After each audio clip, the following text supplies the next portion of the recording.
It is Thursday, October 30th, 2025, and today we talk all about the upcoming Texas and Vanderbilt game. Will Texas be able to keep their playoff hopes alive? Can Vandy pull off another upset?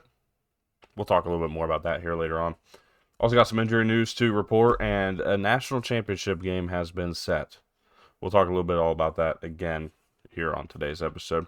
Thank you all so much for tuning in. This is Armchair Analysis, and if you're new around here, leave a like, subscribe, comment down below. If you don't know, we do college football content year round, every day during the college football season, or at least every day we try to. Obviously, things happen, life happens. Um, I work a full time job and do this, so it's a little tough sometimes, but we still get it done. We still are here, no excuses for some of the misses. But with that said, I thank y'all so much for tuning in and for the support. With all that out of the way, let's go ahead and talk about this weekend's action. And it gets started with a little bit of an update from the other day. We talked about Cincinnati and Utah. We gave a preview for that game. Well, it's been announced that Evan Pryor will miss the game Saturday for Cincinnati. While it's also been announced that, or starting to be rumored, that Devin Dampier will play this Saturday. That's a big development, I think, on both sides. Evan Pryor is I don't want to say leading rusher, but he has been the best running back on the Cincinnati roster so far, leading the team in yards per carry. While Devin Dampier is obviously the starting quarterback, they would like to have him back in this game. I think it gives Utah a better chance to win with him in this game.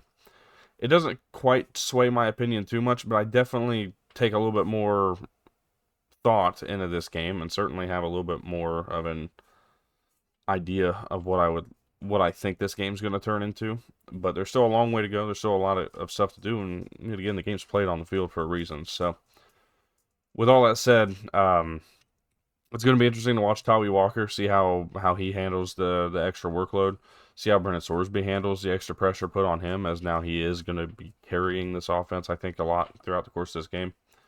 It's going to be a lot of fun to watch this game Saturday. I'm really excited. It's probably one of the first late games, like 10 p.m. and after games. I'm really pumped to tune in and watch. I've seen as many as I can, obviously, within being on the East Coast and all that. But this game is one that I think is like a must see type of game.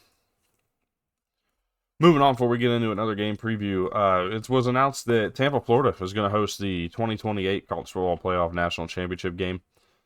Excited for that. I think Tampa is a really cool city. Tampa obviously does a great job. Raymond James Stadium, especially with renovations, is certainly a venue that people love to be at. Certainly one that I like. So I think it's going to be a lot of fun to see how these games continue to get announced. Will it be the same kind of rotations? Will they get some other stadiums in there? We'll see how all that plays out. But excited that Tampa, Florida, back on the schedule for the national championship. With that said, it's a pretty quick episode as we get into our game preview today. And as you see it, Texas hosting Vanderbilt is 2.5-point favorites on Saturday at noon. And the over-under sits pretty low, 46.5, and I don't blame it. I think this is going to be one of those games that both these teams stay pretty in check the whole way through. I'm excited for this game, personally. I think there's a lot to learn from this Texas team. They're facing a lot of adversity, and they faced adversity all year in a lot of ways. Arch Manning has dealt with some difficulties in terms of injury, in terms of just overall playing style, I guess. We've seen running backs be injured, and they've had a slew of running backs throughout the course of the year, but their three leading running backs, the one thing I noted was 5, 4, and 4. Those are the amount of games played so far of the 8 so far for these running backs at Texas. They have not stayed healthy in the backfield really all year. And I think how healthy they are can really determine whether or not they go out and win this game, whether they can maybe even dominate this game, or whether it falls back into a game of just trying to play defense and do enough to, I suppose, win this game. Do enough on offense to win the game. Maybe get a defensive turnover or something that helps you out. When you look at these two teams, the storyline is Vandy converts their third downs and Texas stops everybody on third down, essentially.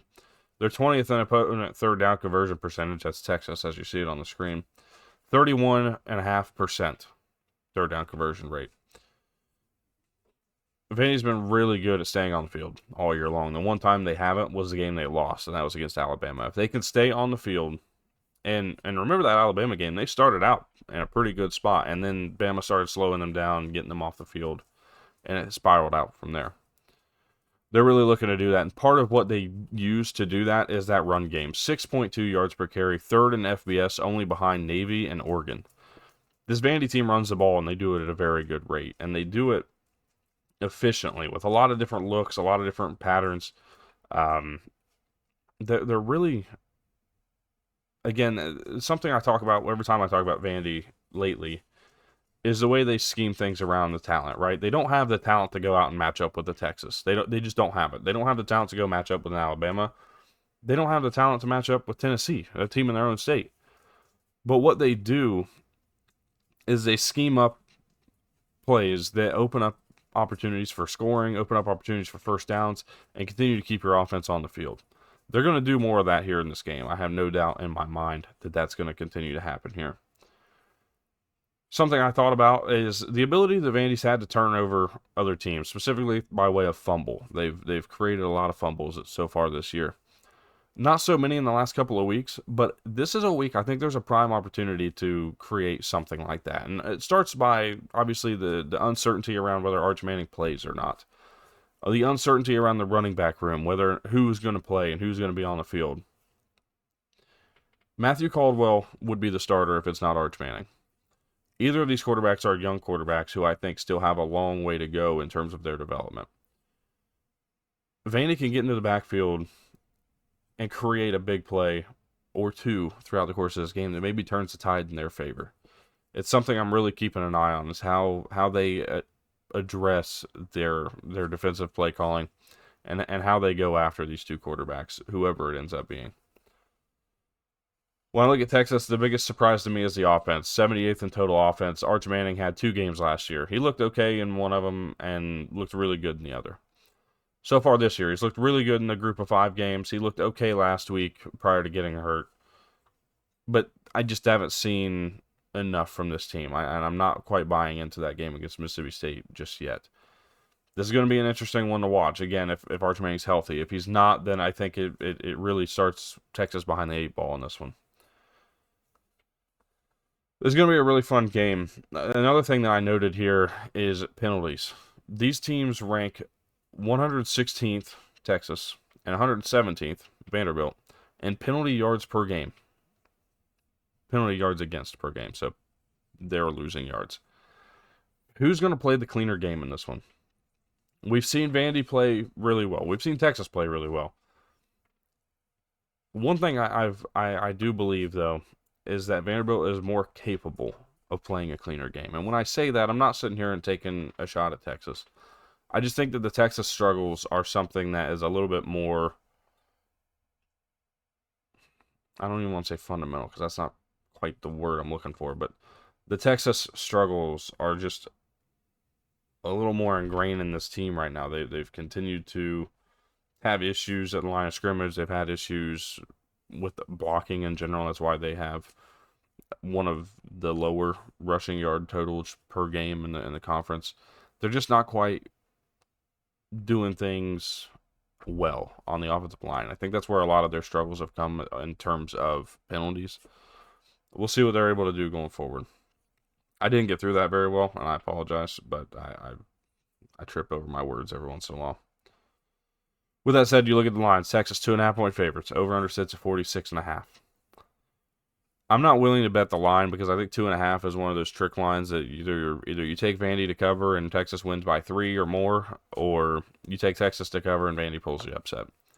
I'm not really interested in the line there, but I am interested in that over/under 46.5. I still buy the under, especially without Arch Manning. I just don't know that Matthew Caldwell is going to come in and play a great game. Now, if he does, it opens up a little bit of conversation about quarterback and who's going to be there for Texas in the weeks going forward.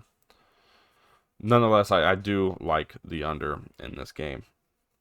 I'm taking Vandy to win on the road, and I think a lot of it comes from that uncertainty behind center, the uncertainty in the backfield, the health of this team, the overall health of this team. I think Vandy's going to get the job done. I think they're going to be able to stay on the field a little more.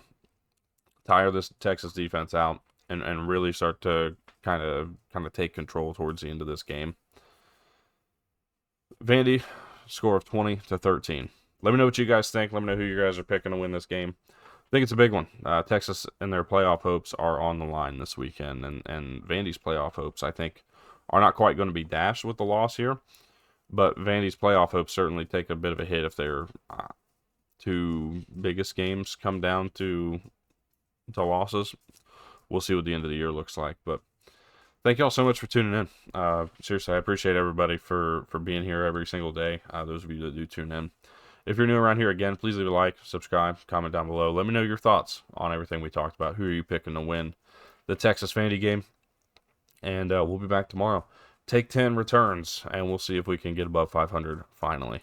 Thank y'all so much. Hope you have a good rest of your day. And we'll see you tomorrow with another episode of Armchair Analysis.